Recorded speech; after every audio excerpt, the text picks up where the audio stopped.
in Taraba State. Date 15th February 2025. Venue The Significant Place Chapel, Adjacent State Secretariat, former mobile links, Abuja Phase 1, Jalingo, Taraba State. Admission starts at 1 p.m. and the main event begins at 2 p.m. Don't forget, admission is free. Featuring insightful session on crop farming, agro-processing, value chain development, animal farming, and dry season farming. With top facilitators including Dr. Hope Dauda Gaina, Mr. Godfrey Tafida, Honorable Zano Hassan Meikaswa, Chief Gabriel Olayinka, and Mr. Waziri Aaron Anthony. Don't miss this opportunity to unlock.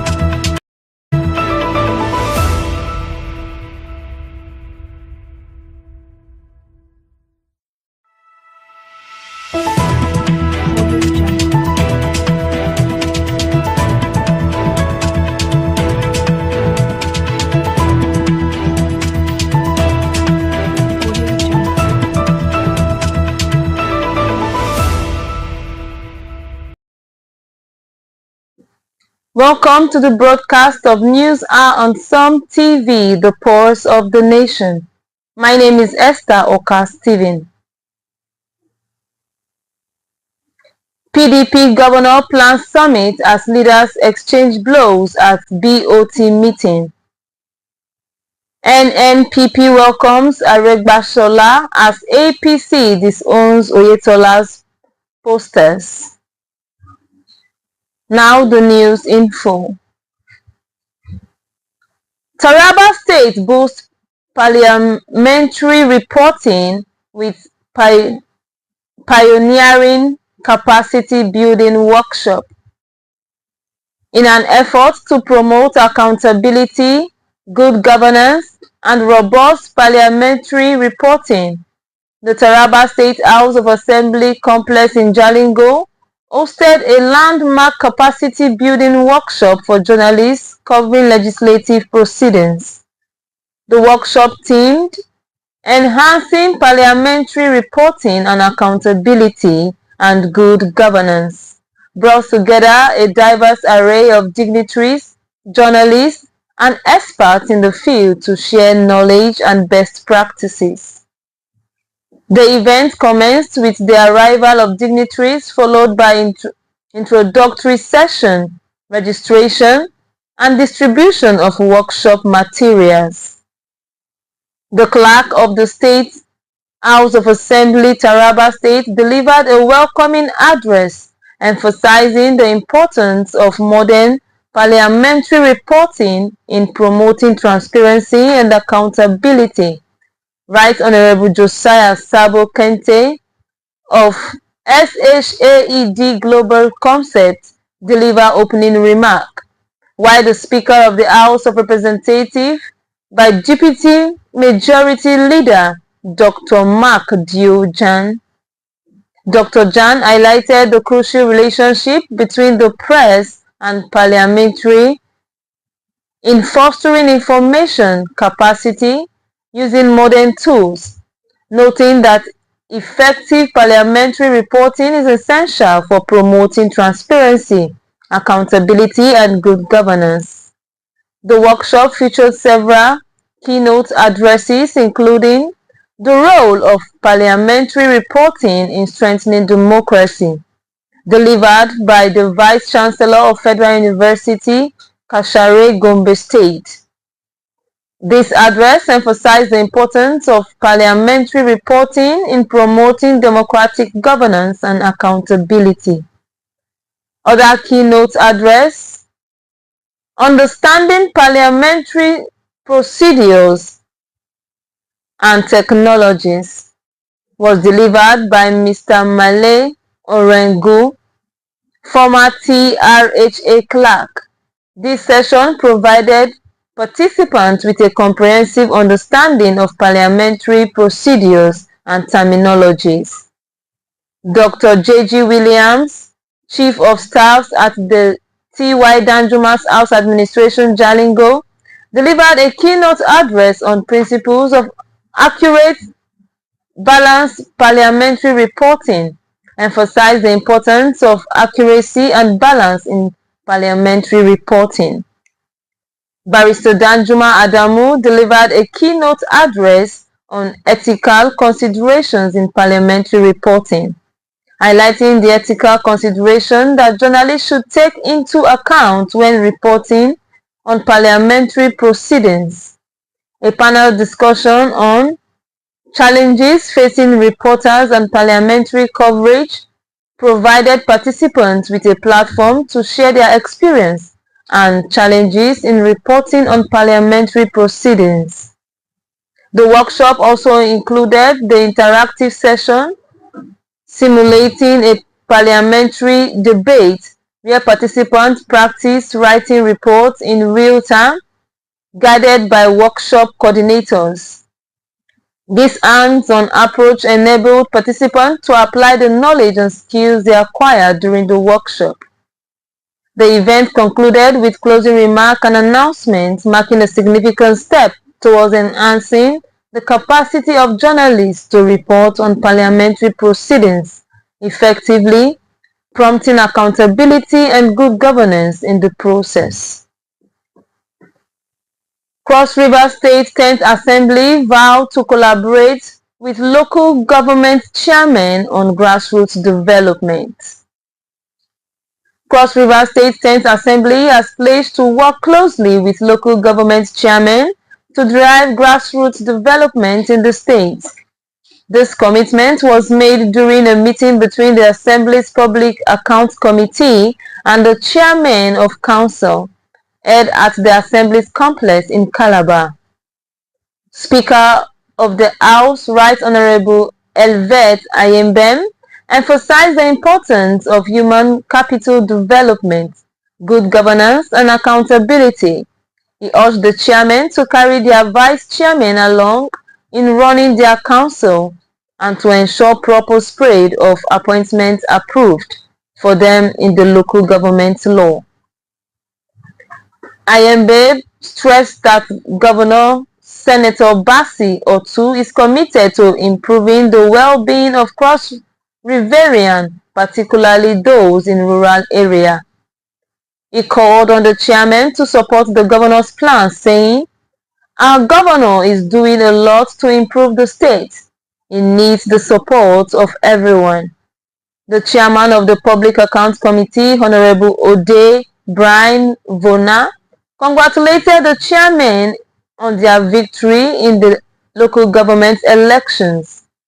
He advised them to discharge their responsibilities efficiently and effectively, promising that his commitment will work with them to enhance accountability and transparency. Other lawmakers, including the Deputy Leader, Right Honorable Davis Atta and Honorable Okon Uwuna, encouraged the chairman to promote grassroots development, ensure accountability, transparency, and improve internally generated revenue (IGR). The Auditor General for Local Governments, Dr. Ode Eni, emphasized the importance of effective service delivery at the local government level. He directed the chairman to submit reports regularly and discouraged them from taking loans. The chairman of Yako Local Government Area, Honorable Yibala Inyang, thanked the lawmakers and the Auditor General for their guidance, promising to abide by the instructions and avoid any action that might jeopardize the synergy with the House. Kaduna State Government releases 548 million naira to settle long-standing disputes with North. Kaduna State Government has released 5,048 million naira to the Nigerian Union of Teachers (NUT) Endwell Fund, resolving two protracted disputes between the two parties. The conflict, which aired for several years, was resolved following the intervention of Governor Uba Sani. According to Acting Executive Chairman of the Kaduna State Universal Basic Education Board (SUBEB), Malam Mubarak Mohammed, the dispute was resolved through a series of negotiations between the state government and the NUT.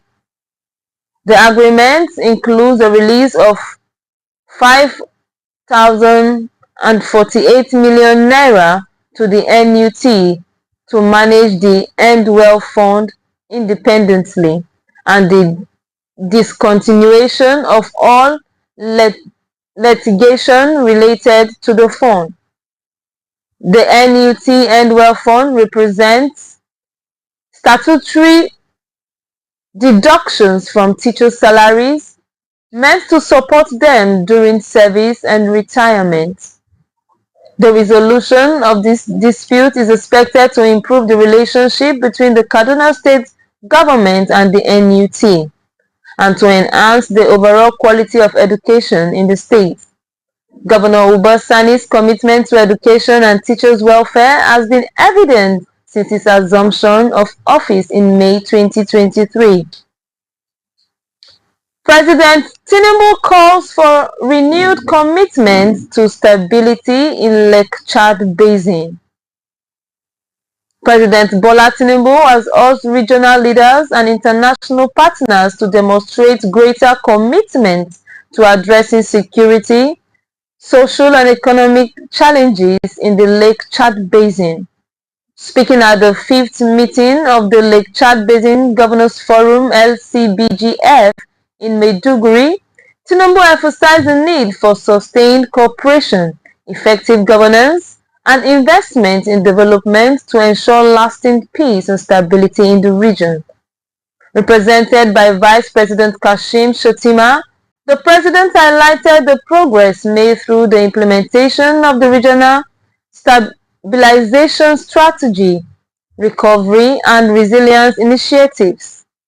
He acknowledged the nagging problem of insecurity, climate change, and mass displacement affecting the region. The Lake Chad Basin is at a crossroad. The stability of this region is paramount not only to the countries that share its border, but to Africa and the world at large, Tinubu said.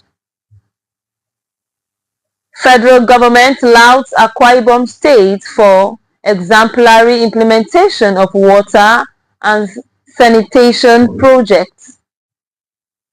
In a significant development, the federal government has commended Akwa Ibom State for its outstanding efforts in implementing water and sanitation projects.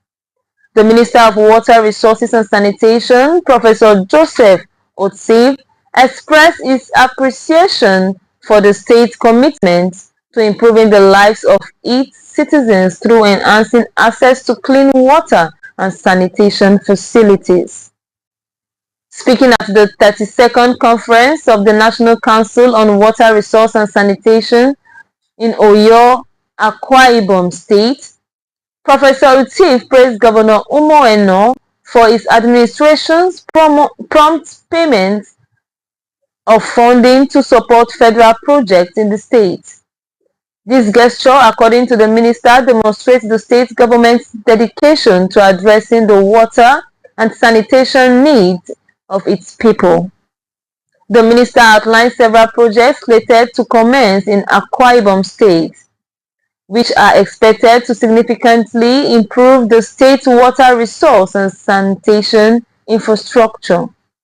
He assured the state government of the federal government's continued support and collaboration in implementing these projects.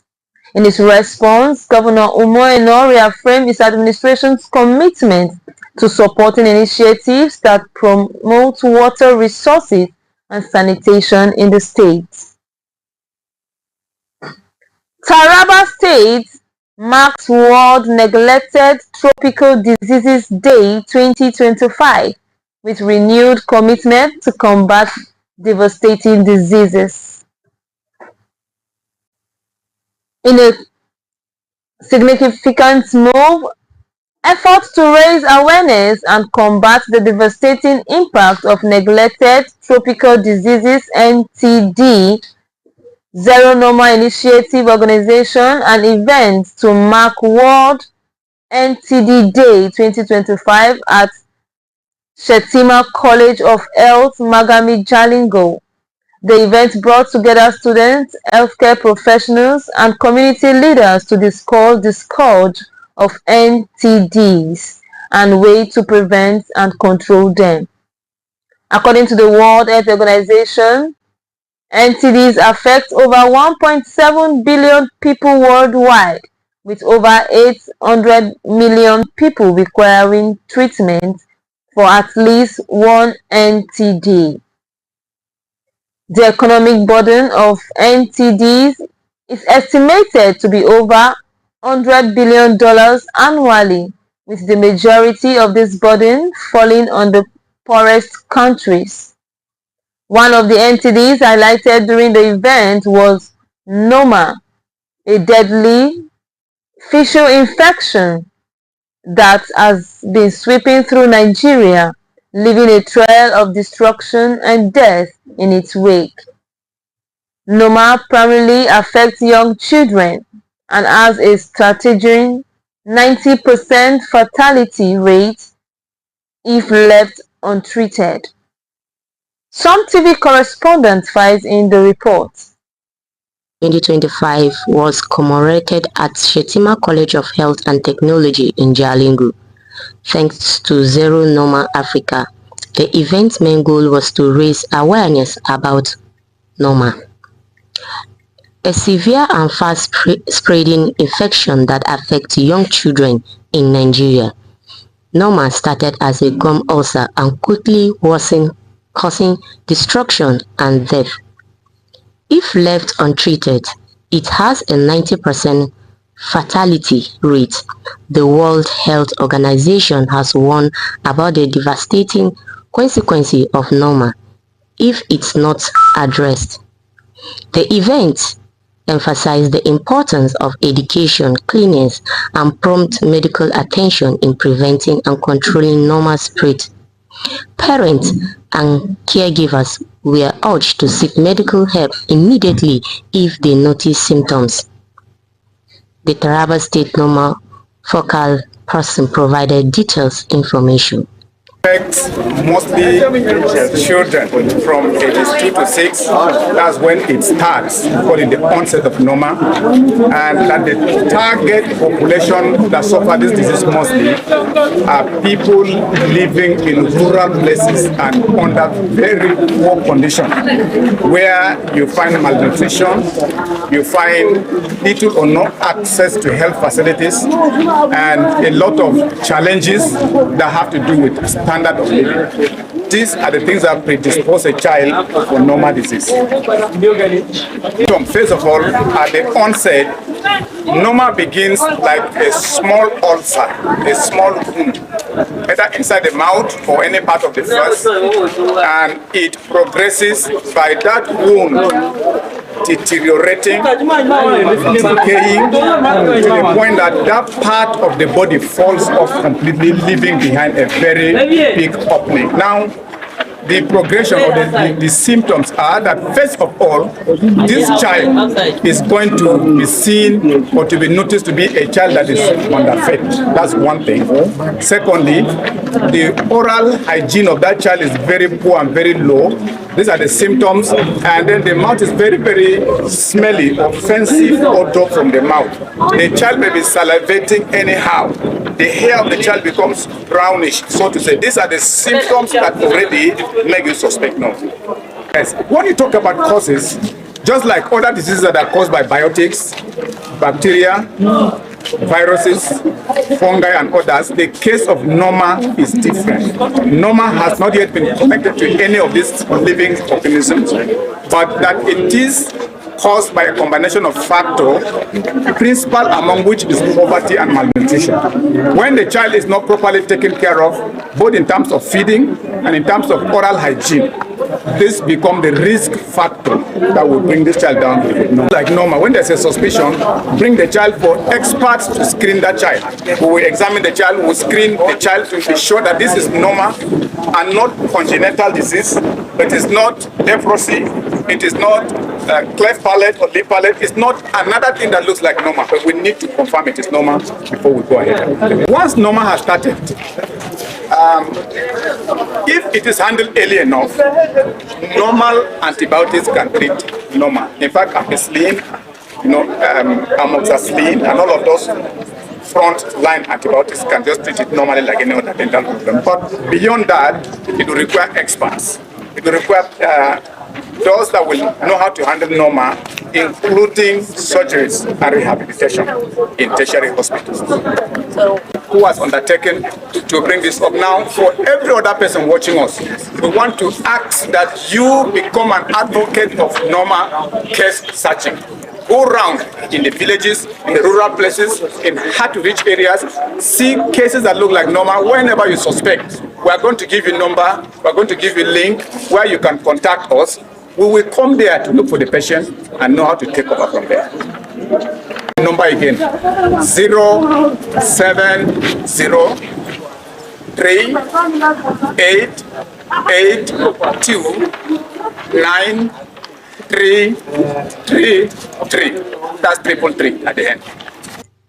The event successfully raised awareness about Norman's devastating effects on young children in Nigeria. The student appreciated the effort, acknowledging the importance of this information.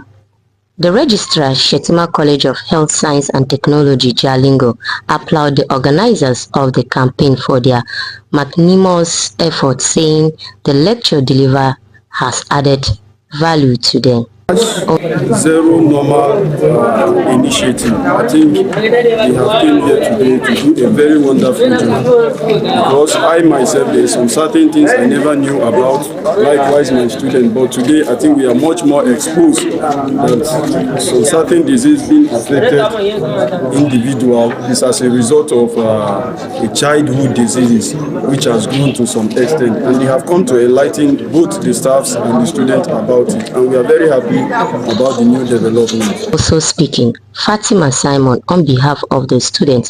We have imparted many knowledge in our head today, because all this while we are diseases, oral flush, and the rest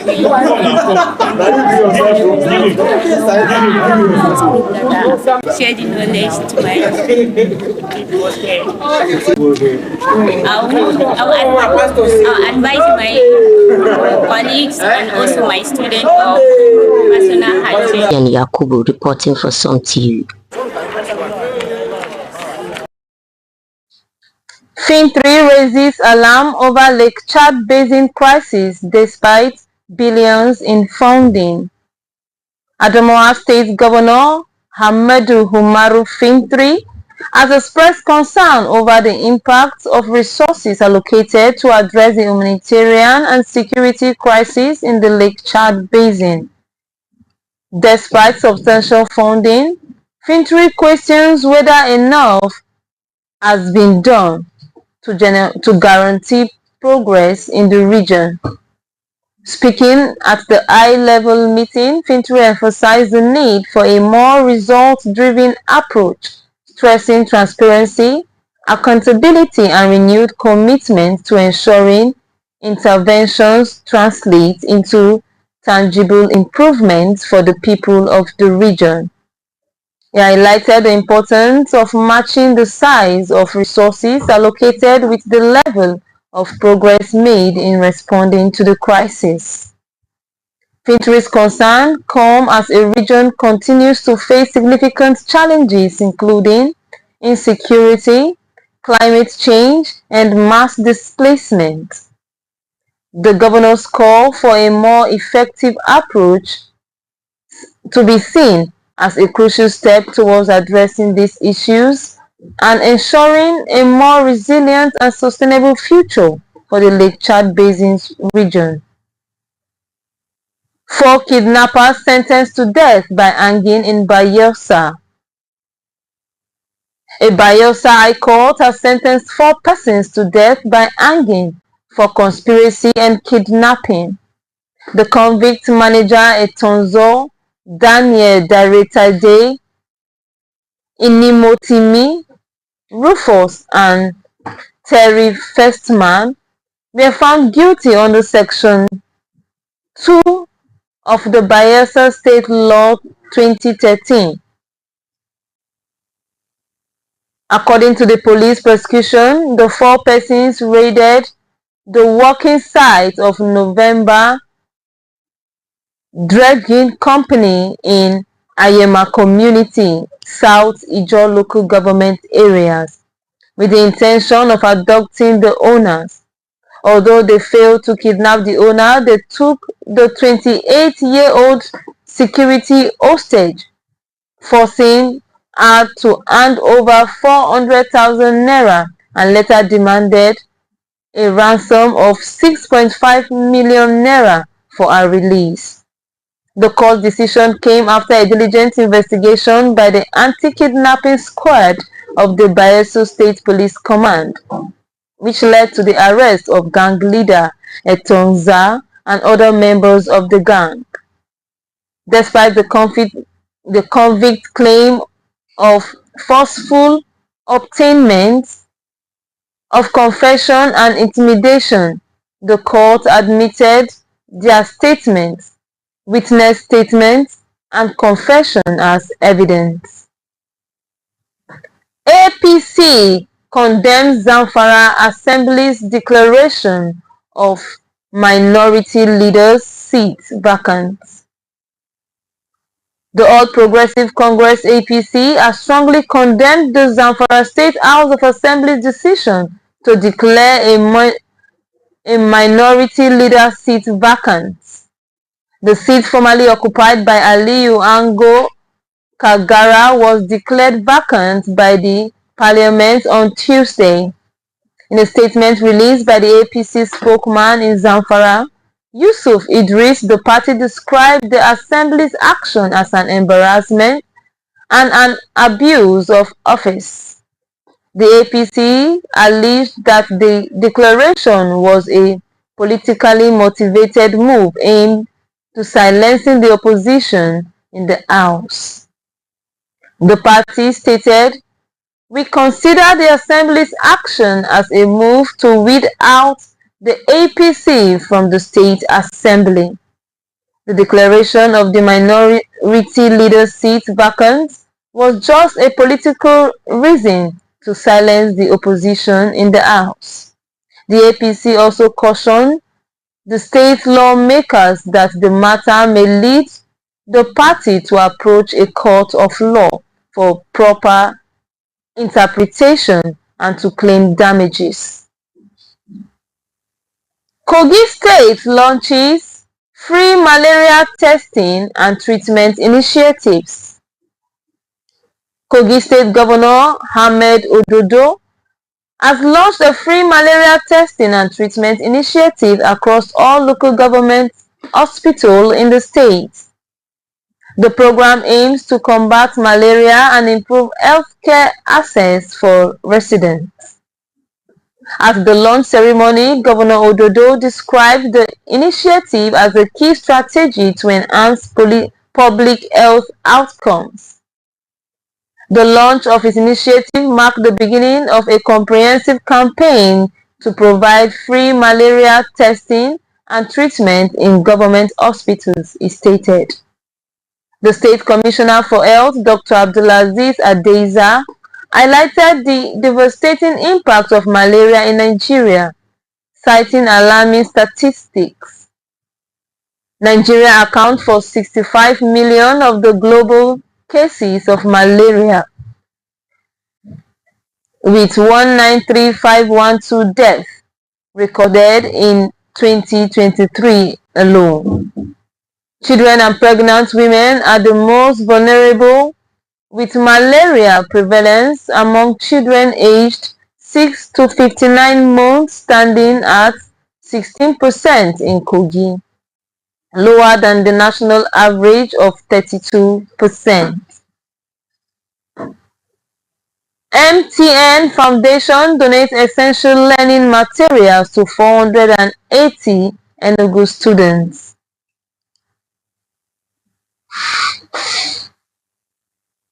In a bid to enhance education and support students in Enugu, MTN Foundation has donated essential learning materials to 480 junior secondary school students of Government Secondary School GSS Enugu. The donation is part of the MTN Empower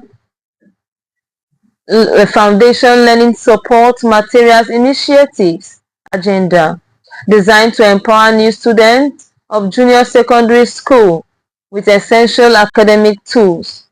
Regional Manager, Operations Southeast MTN, Kalima Inino emphasized the importance of the initiative, stating that it contributes to MTN's mission of enhancing education. He encouraged the students to pursue excellence and assured them that there is still hope and a better future for those in public schools. The governor's wife, Nkechi Nyere Mba, represented by the Senior Special Assistant to the Governors on Special Duties, Chidinma Igwenu, commended MTN's foundation for its continuous efforts in giving back to society, particularly through education. The principal of the school, Barrister Ijeoma Onigbo, expressed gratitude for the donation, stating that the learning material would be valuable in supporting the students' academic journey. MTN Foundation has been actively involved in various initiatives aimed at enhancing education and empowering students in Nigeria. Some of their notable projects include the MTN Scholarship Scheme, which provides academic scholarship for students studying science and technology disciplines and blind students, and the MTN Yellowpreneur, a collaboration with the Bank of Industry to empower Nigerian female entrepreneurs. Ebonyi State government imposes 50,000 naira fine for discriminate waste disposal. In a bid to maintain environmental cleanliness and safety, the Ebonyi State government has banned indiscriminate dumping of refuse in the capital city, Abakaliki. Defaulters will be required to pay a fine of 50,000 naira or face prosecution by the State Environmental Sanitation Court. According to a press release signed by Mr. Reuben Okorie, Head of Public Relations of the Ministry of Environment, residents are urged to properly bag their waste and dispose them between 5 a.m. and 8 p.m. at approved dump sites and waste bins. The government has directed that waste from compound, business, premises, school, churches, hotels, eateries, and other public places should be dropped at approved dump sites only between 5 a.m. to 8 p.m. daily. Dumping of waste on road median is strictly prohibited. Environmental marshals have been tasked with arresting individuals caught dumping waste indiscriminately, and defaulters will face the specified fine or prosecution. Ekiti police arrest man for sexually abusing 15-year-old school girl.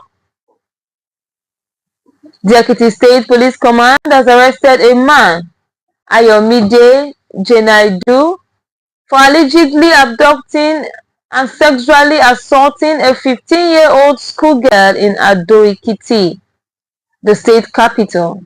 According to the police public relations officer SP Sunday Abutu, the suspect was arrested by operative of the Ado Central Division.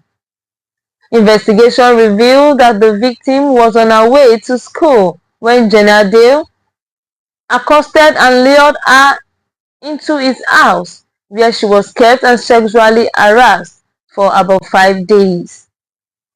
The suspect has made a confessional statement to that effect. In a separate incident, the police also arrested a habitual phone thief, Miracle Peter, who was attempting to sell 3 stolen phones at Fuyase Market. Peter confessed to stealing the phones from 3 different owners at Ifeki Ikiti. The police have advised parents and guardians to warn their children and wards to be mindful of their surroundings and relationship, given to prevailing incidents of rape, sexual assault, and other cases of gender-based violence in the state.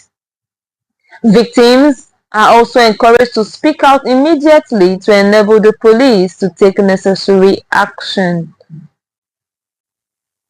Ondo State set to boost digital literacy with federal government support. The Ondo State government, led by Governor Lucky Aiyedatiwa, is working with the federal government to increase digital literacy among its residents.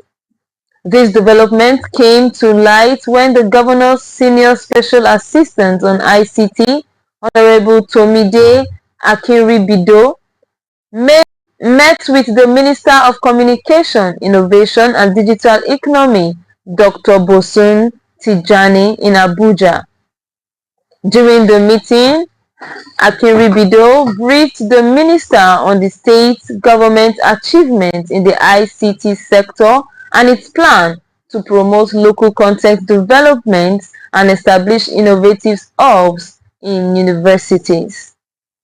The minister acknowledged the state's effort and pledged to support the establishment of the Tertiary Institution Digital Center in Ondo State. The collaboration between the federal and state government aims to achieve digital acceleration, expand communication infrastructure, and deepens ICT penetration in Ondo State. The 2 parties have agreed to discuss areas of collaboration which will be outlined in the Memorandum of Understanding. This development is part of the state government's effort to increasing digital literacy among its residents. In 2024, the state government partnered with the Federal Ministry of Communication, Innovation and Digital Economy to host a build-a-thon holiday boot camp for other events. The state government also planned to equip 40,000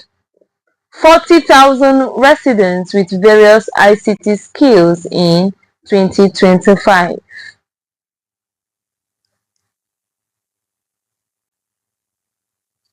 That's all for now. Sumtv is a 24-hour station. We are live every day. You can also follow us on Facebook at Sumtv and on YouTube at Super Media TV. My name is Esther Oka Steven. Thanks for watching.